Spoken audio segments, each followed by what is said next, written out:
नमस्कार दोस्तों, welcome to Vaidehi Rama. आज का सेशन बहुत इम्पॉर्टेंट है और इसलिए इम्पॉर्टेंट है क्योंकि बेसिक जो ज्योतिष का है वो लोगों ने जो है वो इग्नोर करना शुरू किया है। और सबसे जो पहली चीज़ ज्योतिष में सीखनी होती है कि ग्रहों का क्या एजेंडा है। आप योग का फल देख रहे हो, दशा का फल देख रहे हो, सभी फलों को जानने के लिए चाहे वो अच्छे योग हों या बुरे योग हों, आपको ग्रहों का एजेंडा समझना होता है।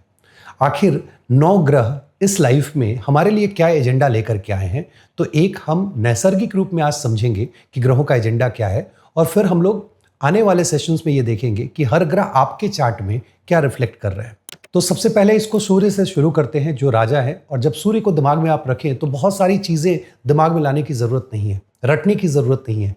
आपको अपने दिमाग में रखना है सूर्य जो सोर्स ऑफ एनर्जी है, सूर्य जो फादर, सूर्य आत्मा। जब इन 3 चीज़ों को आप याद रखते हैं तो सबसे पहले एक आप सूर्य एनर्जी को देखो, source of energy, that's a life giver. Life giver का मतलब क्या होता है? एक ऐसा एनर्जी जो लाइफ तो दे रहा है बट एक्सपेक्टेशन नहीं कि आप उसको रिटर्न में कुछ दोगे।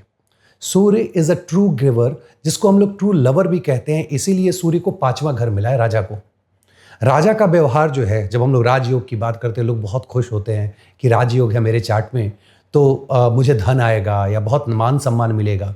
राजयोग का जो पहला प्रिंसिपल है कि राजा की तरह आपको कॉम्प्रोमाइज और सेक्रीफाइस करना होगा, लोगों का आपको ध्यान देना होगा। इसका मतलब होता है कि lot of responsibilities that you need to go through.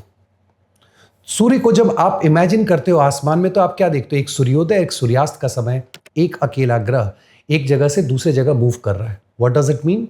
सूर्य आपके जिस भाव में होंगे वहां आपको अकेले कर देंगे। वो ड्यूटी दिखाते हैं एक सर्टेन टाइम फ्रेम के अंदर। सर्टेन टाइम फ्रेम में कौन ड्यूटी निभा पाता है? जो एक स्मार्ट वर्कर हो।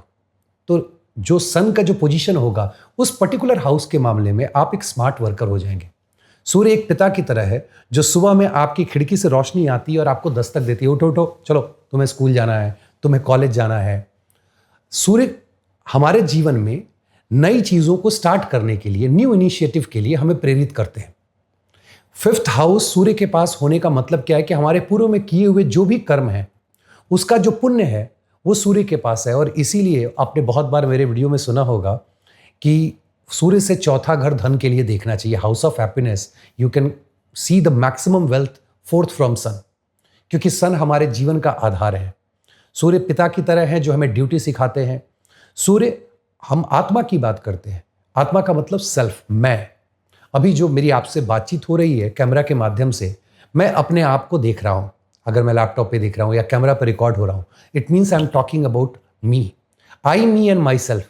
ये 3 शब्द जो है वो 1st हाउस और उसके कारक सूर्य से जुड़ा हुआ है। सूर्य के साथ ये समस्या यही है कि गिवर तो हैं but over the period of time देते देते उनके अंदर एक अहम आ जाता है कि मैं ही सब कुछ हूं, और व्यक्ति को इस चीज से बचना चाहिए। सूर्य जब तत्वों की बात होगी तो अग्नि तत्व की राशि के हैं। अग्नि का मतलब, अगर जब आप अग्नि को समझोगे तो अग्नि हमारे जीवन में बहुत मायने रखती है। जब आप चक्रा से उसको रिलेट करोगे तो नेवल चक्रा के पास आप अग्नि को महसूस कर सकते हो। और ये अग्नि हमारे लाइफ में एक फोर्स की तरह, एनर्जी की तरह है जो हमें डे टू डे काम करना सिखाता है। ठीक है, जब अग्नि तत्व के मालिक की बात होगी, जब पंचांगा कभी हम लोग पढ़ेंगे तो हम लोग उसमें देखेंगे कि मंगल की कितनी अहमियत है। घर का डिस्ट्रीब्यूशन बहुत अच्छे से हुआ। अगर आपने ज्योतिर्मार्गा पढ़ा होगा तो आपने देखा होगा कि उसमें भी डिस्ट्रीब्यूशन की बात की गई है कि राजा के बगल में का जो घर है वो रानी को मिला। So that is moon. जब मून की बात होगी तो आपने जो याद करना है वो अपनी मदर को याद करना है। जैसे ही आप मदर को याद करते हो तो क्या होता है? नर्चर, केयर, एक्स्ट्रा केयर, आपको फीड करने वाला। अब सोचो, एक एग्जाम्पल आपको देता हूं। जैसे आप जब अपनी मदर को देखते हो तो क्या क्या चीजें आपको दिखती हैं? एक ऐसी औरत जो एक बार में बहुत सारा काम कर रही होती है, मल्टीटास्किंग है।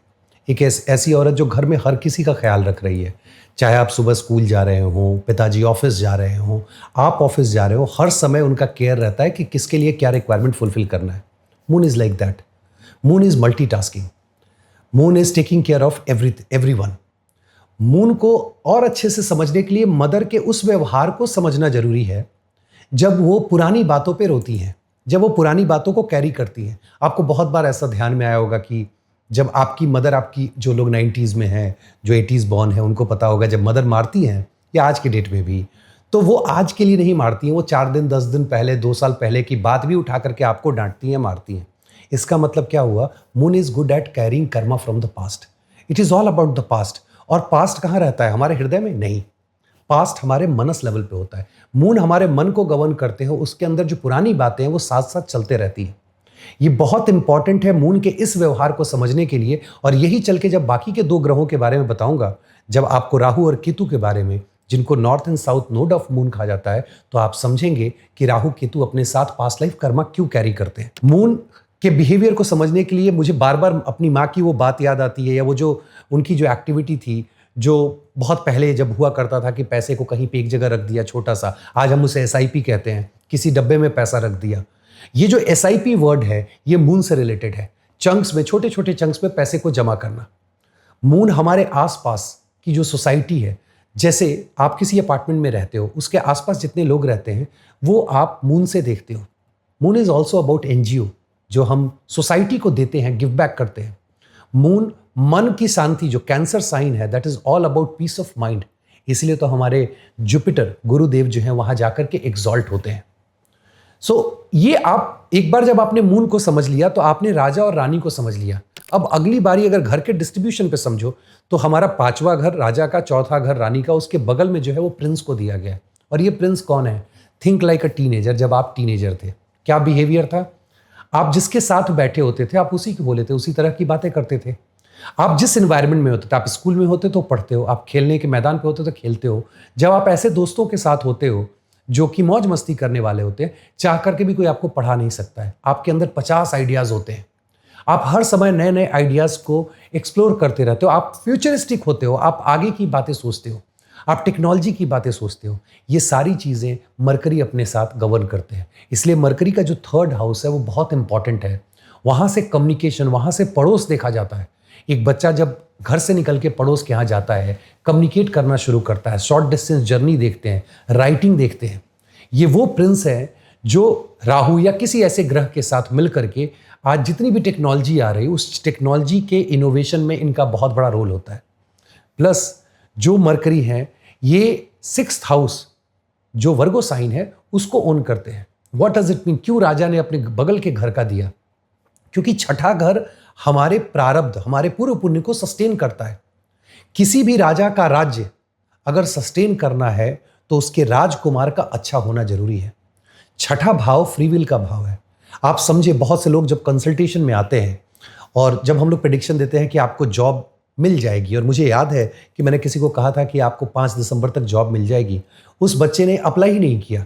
एक जगह अप्लाई किया था, उसके बाद नहीं किया कि एस्ट्रोलॉजर ने कहा है हो जाएगा। नहीं, 2, 6, 10 से हम लोग देखते हैं कि जॉब मिलेगी कि नहीं मिलेगी। 6th हाउस सर्विस के लिए, ये 6th हाउस मरकरी के पास है। ये वो 6th हाउस है जो आपका फ्री विल है, जो ये बताता है कि पूर्व में किए हुए पुण्य का सस्टेनेंस होगा या नहीं होगा।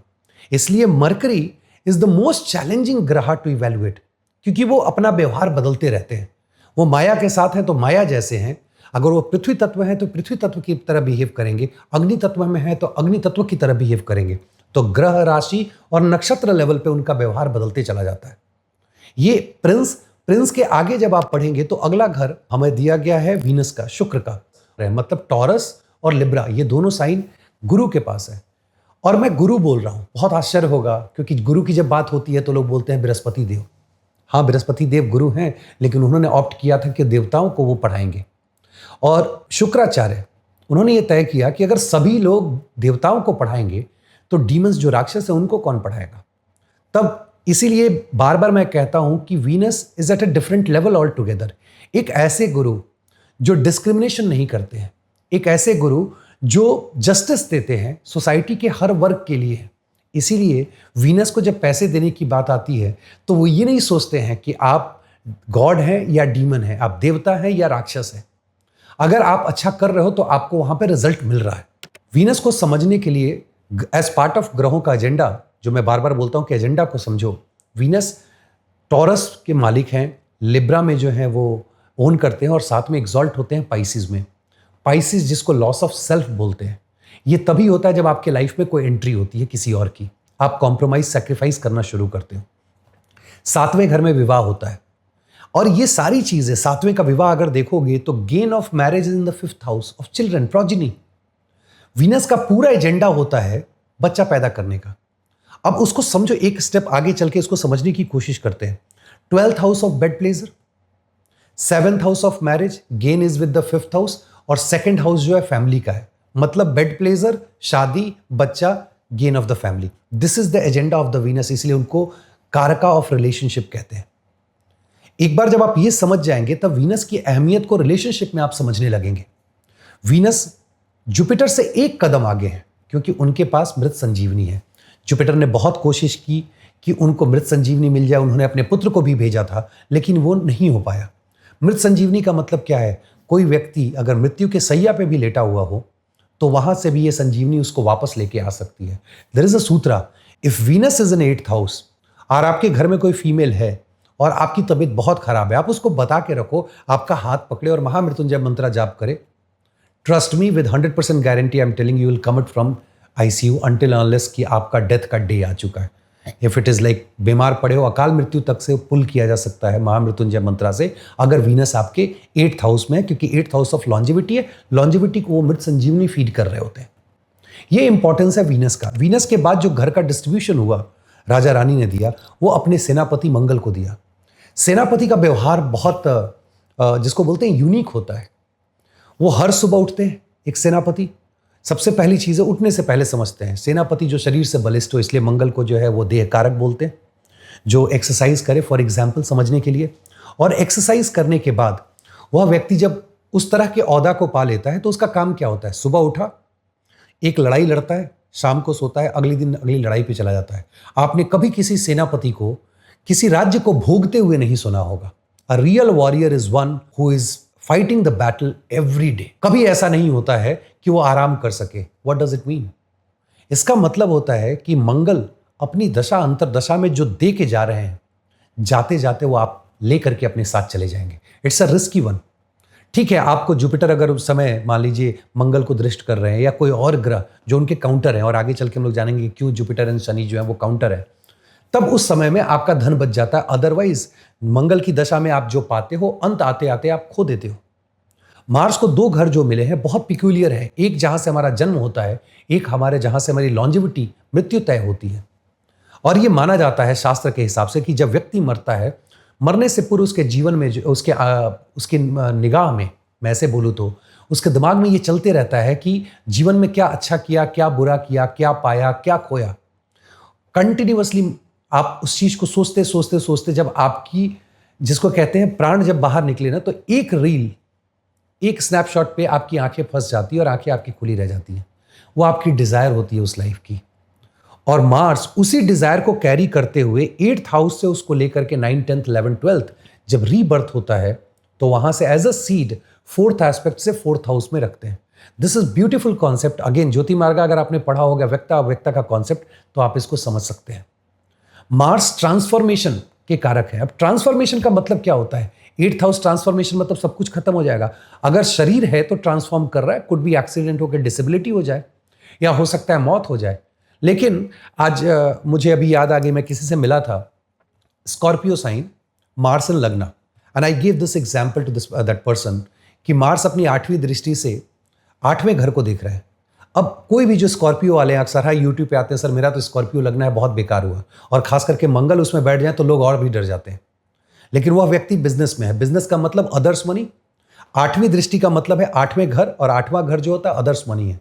वह व्यक्ति दूसरे के पैसे को ट्रांसफॉर्म करता है उसके इमेज को बदलने में। आपका इमेज क्या है? मेरा इमेज क्या है? मेरा जो भी इमेज है वो मेरे 2nd हाउस से रिलेट करता है। 2nd house is really important, क्योंकि अगर 2nd हाउस ना हो तो मैं सस्टेन ना करूं, तो वह व्यक्ति अपने मंगल की 8वीं दृष्टि से व्यक्ति के पैसे से उसके इमेज को ट्रांसफॉर्म करता है, उसको सस्टेन कराता है। पैसे से ट्रांसफॉर्म नहीं होता है, वो उसका चूंकि सस्टेन करता है इमेज से। 1st हाउस लगना, तो वो लगना को मजबूत करता है। This is just one example to understand कि मार्स की 8वीं दृष्टि के लिए जो इतना डर फैला हुआ है कि सब कुछ खत्म हो जाएगा, नहीं, उसके बहुत अलग अलग मतलब होते हैं जिसको समझने की जरूरत है। मंगल से जब आप आगे बढ़ेंगे तो आगे के 2 जो भाव मिले हुए, जो राशियां हैं, Sagittarius and Pisces, 9th house and 12th house, ये जुपिटर के पास है, द बिगेस्ट ब्लेसिंग। और जुपिटर को समझने के लिए ज़्यादा दिमाग लगाने की जरूरत नहीं है। आपके घर भी बहुत बार पुरोहित आए होंगे, पंडित आए होंगे, साधु आए होंगे। आपने देखा होगा कुंभ के मेले से लेके बहुत सारे मेले में भारी भरकम शरीर के एक पुरोहित आते हैं, जो किसी को भी देख करके दोनों हाथ ऐसे रखेंगे या एक हाथ से करते रहते हैं, खुश रहो खुश रहो। What does it mean? Jupiter is the one who is always blessing others, इसीलिए उनको सेविंग ग्रेस कहा जाता है। जहां उनकी दृष्टि पड़ गई, और दृष्टि का मतलब क्या, हाथ ऐसे किए हुए, सामने वाला घर, ठीक है, उनकी बाकी दो दृष्टियां भी हैं, आगे के लेक्चर में हम लोग समझेंगे कि बाकी दो दृष्टियां क्या होती हैं, लेकिन सामने वाले घर को हमेशा वो ब्लेस करते रहते हैं। अब जिस घर में होते हैं वो रिजल्ट लेट से देते हैं, 32 साल की उम्र में देते हैं, अपनी मैच्योरिटी में। क्यों?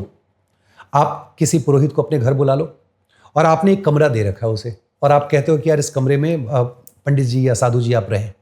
उस कमरे का जो पहले का औरा था, आप सोचो, अगर पति पत्नी रहे तो फिजिकल हुए होंगे, बच्चे रहे होंगे तो 10 तरह के कर्मकांड उसमें हुए होंगे, जो कुछ भी अच्छा बुरा। अब जब सेज वहां आएंगे, साधु वहां आएंगे, मंत्रा चैंटिंग करेंगे, साधना करेंगे, it takes time to energise that aura.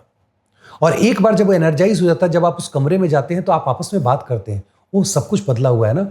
पंडित जी या साधु जी के आने के बाद तो पूरा माहौल बदला हुआ है। ये वही जुपिटर है, जिस भाव में बैठ जाए देर से ही सही उसका पूरा ऑरा बदल देते हैं। एक ऐसा घर जो अपने साथ एक उम्र के बाद सात्विकता लेकर के चलता है। Jupiter 9th house of Dharma, set of rules. धर्म का मतलब हिंदू मुस्लिम सिख ईसाई की बात नहीं हो रही है। धर्म का मतलब है सेट ऑफ रूल्स। वो सेट ऑफ रूल्स जो सोसाइटी को बांधे रखता है, वो सेट ऑफ रूल्स जिसको फॉलो कर करके आप स्पिरिचुअलिटी के पाथ पे आगे जा सकते हैं। आपको डेली कहा जाता है मंत्रा चैंट करने के लिए। क्यों नहीं कहा जाता है कि जब मन करे तब कीजिए? इसलिए क्योंकि एक सेट ऑफ रूल में बांधने के बाद धीरे धीरे धीरे धीरे आपको आदत पड़ जाती है और फिर आप उसको एंजॉय करने लगते हो। यही Jupiter 12th house of moksha. Moksha at the end of the day, जो हम ज्योतिष करते हैं, हमारा क्या एजेंडा है कि हम अपने पास्ट लाइफ कर्मा को समझें और इस लाइफ में कर्म को रेक्टिफाई करें, अच्छे कर्म करें, ताकि स्लोली ही सही स्पिरिचुअलिटी के पाथ पे प्रोग्रेस करें और फिर हमें मोक्ष मिल जाए। 9th हाउस ऑफ भाग्य। क्या भाग्य लेके चलेंगे जुपिटर अपने साथ? जुपिटर भाग्य नहीं, 5वें से 5वां पड़ता है, तो पूर्व जन्म में जो किए हुए आपके पुण्य हैं उसका रिफ्लेक्शन 9th हाउस में दिखता है। जुपिटर आपके चार्ट में जहां बैठे हों, ये बताएंगे कि आप अपने पूर्व जन्म में किए हुए कर्मों के आधार पर कितना भाग्य लेकर के चल रहे हैं। 9th लॉर्ड भी करते हैं और जुपिटर एज अ कारका भी आप देख सकते हैं। इसके बाद next my favourite, Saturn, Shanidev. सबको डर लगता है, शनिदेव की दृष्टि है, शनिदेव की 7.5 ही आगे। He is the one who is monitoring Karma every second. Trust me, अभी मैं रिकॉर्ड कर रहा हूं और अगर बैक ऑफ द माइंड में अगर ये सोच लूं कि नहीं, कंटेंट को थोड़ा छोटा रखना है, इसको क्लास में पढ़ा लेंगे, इसको यूट्यूब पे देने की क्या जरूरत है, इवन उस लेवल पे शनिदेव इसकी मॉनिटरिंग करते रहते हैं। एकमात्र ऐसे ग्रह हैं जो 2 ऐसे घरों को ओन करते हैं जिसकी सबसे ज्यादा हमें जरूरत होती है, 10th हाउस ऑफ कर्मा, और इससे लॉन्जिविटी तय होती है। 10th से जब आप 11th चलोगे तो 8th हाउस आता है, जिसको हम लॉन्जिविटी का हाउस कहते हैं। गेन ऑफ द कर्मा, जब तक आपके कर्मा का गेन है तब तक आप जीवित हो। जिस दिन आपका कर्मा खत्म हो गया, आपका जीवन खत्म हो जाता है। This is another method to calculate longevity. The beauty is कि कर्म के हाउस के बाद हमें चाहिए क्या? घर के बाद हमें उसका रेम्युनरेशन चाहिए होता है कि भाई हमने कुछ कर्म किया है, बताओ इसके अगेंस्ट में क्या मिलेगा, और वो हाउस खुद शनिदेव ओन करते हैं। मतलब आपके किए हुए कर्म का एग्जैक्ट आपको, चाहे अच्छा हो चाहे बुरा हो, फल देने के लिए शनिदेव बैठे हुए। शनिदेव की दृष्टियों से हमें बहुत डर लगता है। क्यों? क्योंकि ये तो धर्म का पालन करते हैं, धर्म को सस्टेन करते हैं। याद है जब शायद आप लोगों ने सुना होगा छाया वाली स्टोरी, जब इन्होंने छाया के पेट पे लात मारा था। न इनका कोई अपना है, न कोई पराया है, न कोई सगा, न कोई दुश्मन, न कोई दोस्त। ऐसा नहीं है कि कोई अमीर व्यक्ति है उसके लिए उनका बिहेवियर अलग है, किसी मजदूर के लिए बिहेवियर अलग है। नहीं, शनिदेव की सारी दृष्टियां जब आगे पढ़ेंगे, और स्पेशली खास करके 10th एस्पेक्ट, जहां आपसे एक्सपेक्ट करते हैं कि आप पूरा एफर्ट डालो, आप सरेंडर करो, ताकि आप और बेहतर इंसान बन सको। जब तक व्यक्ति सरेंडर नहीं करता, फर्स्ट हाउस जब तक 7th हाउस में सरेंडर ना करे, जब तक 7th हाउस को कॉम्प्लीमेंट ना करे, वो बेहतर इंसान नहीं बन सकता है। और ऑब्वियसली शनिदेव चाहते हैं कि हम बेहतर इंसान बने ताकि हम धर्म को सस्टेन कर सकें। इसके बाद जो 2 मोस्ट इंटरेस्टिंग प्लैनेट्स हैं, दोनों ग्रहों की बात करूंगा, राहु और केतु। राहु केतु मून के 2 नोड हैं, दोनों अपने साथ कर्मा कैरी करते हैं। एक है भोगा और दूसरे हैं मोक्षा। अब जब विष्णु जी का चक्र चला, 2 पार्ट में कट गया। आप सोचो, मेरे पास सिर्फ ऊपर का धर है, तो मैं अगर कुछ खा रहा हूं तो पेट से बाहर जा रहा है, मुझे पता ही नहीं मैं कितना खा रहा हूं। अगर मैं कुछ भी जो एक्टिविटी परफॉर्म कर रहा हूं, वो मेरी डिजायर खत्म नहीं हो रही है। Rahu is all about making sure the person is taking rebirth. Rebirth का फॉर्मूला क्या है? रीबर्थ एक ही कंडीशन पे हो सकता है, जब आप मिस्टेक्स करोगे। मिस्टेक अब आप कब करोगे? जब आप काम को कर रहे होते, चक्र में फंसे रहते हो, रिलेशनशिप हो, पैसा हो, पावर हो, आप अथॉरिटी हो, नौकरी कर रहे हो, बिजनेस कर रहे हो। राहु देव आपको सब कुछ देने को तैयार है, लेकिन उस कर्म चक्र से बाहर निकालने को तैयार नहीं है। जैसा कि पहले भी बता चुका हूं कि 3, 6, 10, 11 are the houses which are houses of free will, जहां से हम अपने फ्री विल के हिसाब से रिजल्ट को मॉडिफाई कर सकते हैं। और इस पे पहले भी चर्चा हुई है, आप आई बटन पर प्रेस करके वो पुराने वीडियो को देख सकते हैं, रेफर कर सकते हैं, जहां फ्री विल के बारे में डिटेल से बताया गया है। और क्यों आज इसकी चर्चा हो रही है? क्योंकि 3, 6, 10, 11 में वर्गो और एक्वेरियस ये दोनों राहु देव के पास है। 33% कमोवेश जो हमारे पास फ्री विल हो सकता है मैक्सिमम, उसमें से 2 के ओनर राहु देव हैं जो रीबर्थ चाहते हैं। एक हाउस ऑफ गेन है और एक हाउस ऑफ सर्विस है। मतलब जो हम सर्विस प्रोवाइड कर रहे हैं, जिससे हमारा पूरा पुण्य सस्टेन होता है, और जो हमारा गेन है वो दोनों राहु देव के पास है। और इसीलिए आपको वो गेन देते हैं। लोग बोलते हैं चीजों को बड़ा करते हैं, समझो क्यों बड़ा करते हैं।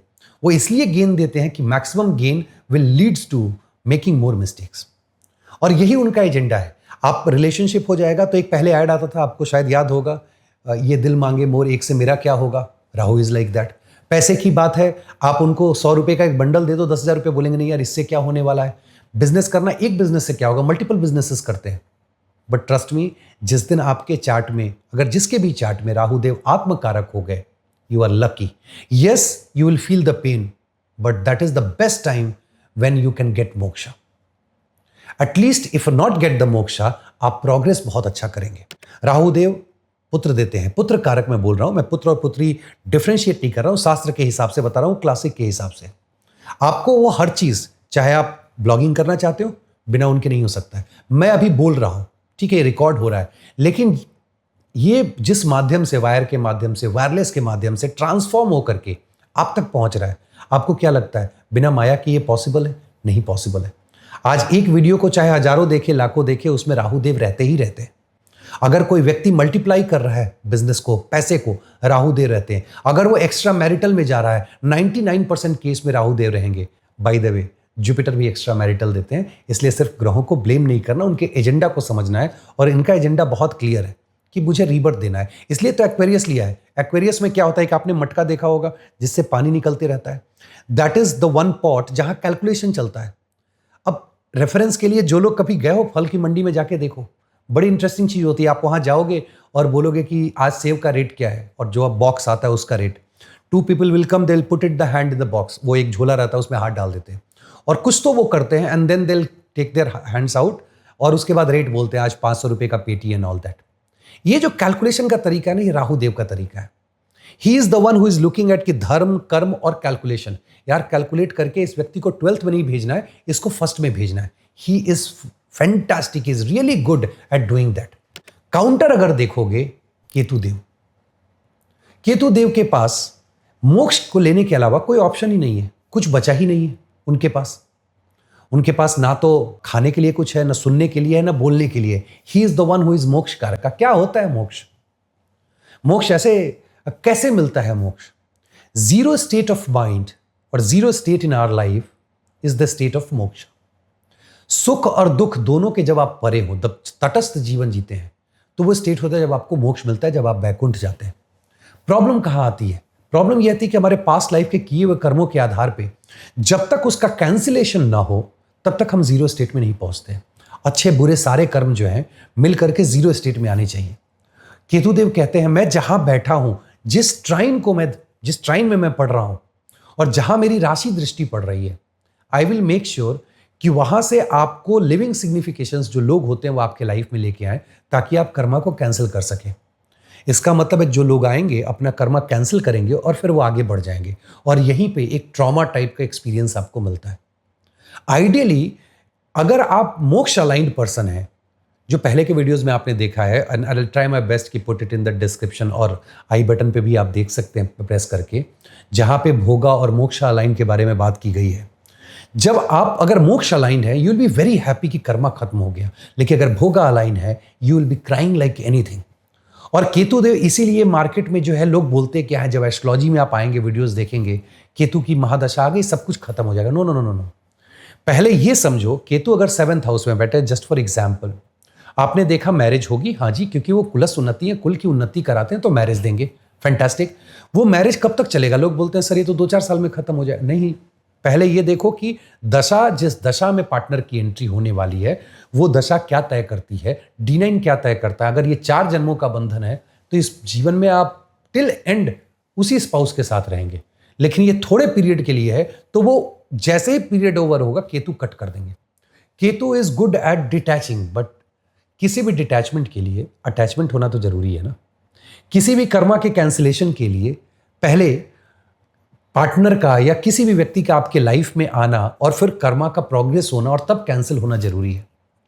ये एजेंडा है केतु देव का, और इस एजेंडा को फुलफिल करने के लिए वो जिस भाव में, जिस राशि में, जिस नक्षत्र, जो उनका नक्षत्र लॉर्ड होता है, जिसके वो नक्षत्र लॉर्ड बनते हैं, उन सब से वो हेल्प लेकर के और हमें जीवन में ट्रांसफॉर्मेशन देते हुए स्पिरिचुअल बनाते हैं ताकि हम मोक्ष की तरफ प्रोग्रेस करें।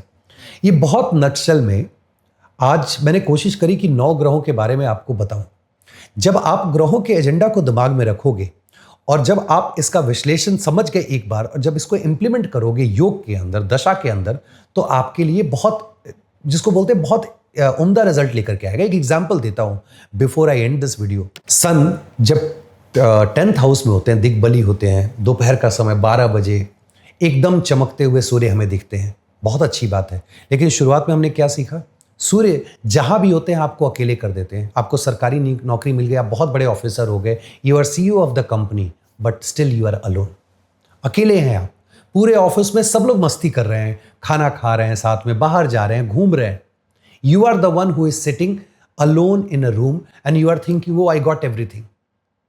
अगर इस चीज को जब आप समझेंगे और इंप्लीमेंट करेंगे चार्ट में, you will get the fantastic result.